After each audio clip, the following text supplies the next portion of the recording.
بسم اللہ الرحمن الرحیم۔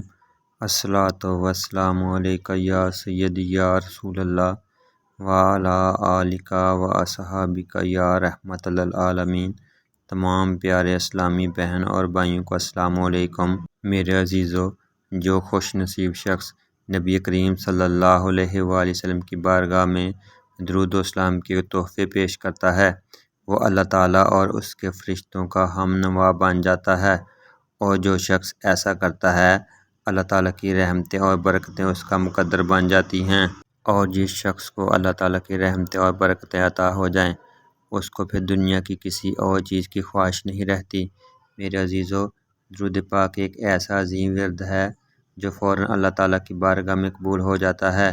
میرے عزیزو، آج کی اس ویڈیو میں آپ کو درود پاک کی وجہ سے اعمال کی بلندی اور درجات کی بلندی اور رحمتوں کے نزول کے بارے میں بتانے جا رہا ہوں کہ کس طرح جو شخص آپ صلی اللہ علیہ وآلہ وسلم کی بارگاہ میں درود اور اسلام کے تحفے پیش کرتا ہے، اللہ تعالیٰ اس کے اعمال میں اضافہ فرما دیتا ہے اور اس کے درجات کو بلند فرما دیتا ہے۔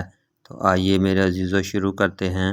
حضرت امام جعفر صادق رضی اللہ تعالیٰ عنہ نے ارشاد فرمایا کہ جو شخص جمعہ کی رات اور جمعہ کے دن صدقہ دیتا ہے اور محمد صلی اللہ علیہ وآلہ وسلم اور آل محمد صلی اللہ علیہ وآلہ وسلم پر درود پاک پڑھتا ہے، ایسا کرنا اس کے لیے 1000 نیکیوں کے برابر ہے، اور اس کے ذریعے سے اللہ تعالیٰ اس کی برائیاں ختم کر دیتا ہے اور اس درود پاک پڑھنے والے کو 1000 درجات کی بلندی عطا فرماتا ہے۔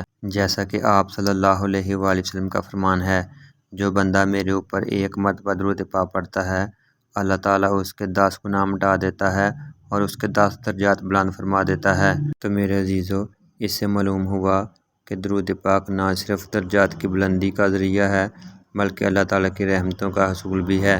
جو شخص نبی کریم صلی اللہ علیہ وآلہ وسلم پر درود پاک پڑھتا ہے، اللہ تعالیٰ اس کے اعمال میں بھی اضافہ فرما دیتا ہے۔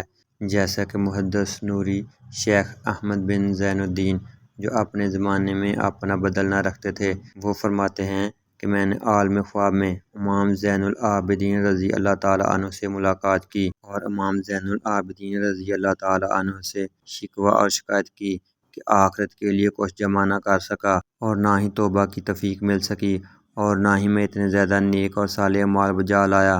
اب آپ سے درخواست کرتا ہوں کہ مجھے کوئی نصیحت کریں کہ میرے اعمال بہتر ہو جائیں۔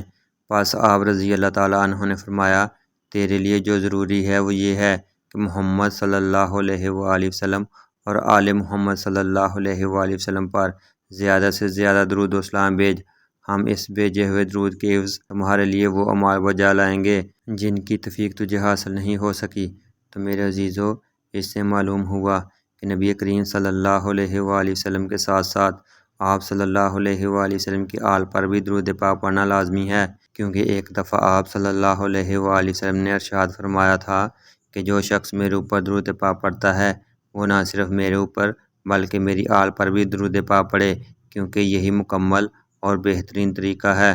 تو میرے عزیزو، آپ صلی اللہ علیہ وآلہ وسلم پر درود پاک پڑھنا درجات کی بلندی کے ساتھ ساتھ اعمال میں اضافے کا سبب بھی ہے۔ تو میرے عزیزو، آئیے میرے ساتھ مل کر ایک بار درود پاک پڑھ لیں۔ اللہم صلی علی سیدنا و مولانا محمد وعلی آلہ و اصحابہ و بارک وسلم۔ اللہ تعالیٰ آپ کے درجات اور میرے درجات، آپ کے اعمال اور میرے اعمال میں بہتری اور اضافہ فرمائے۔ آمین ثم آمین۔ جزاک اللہ۔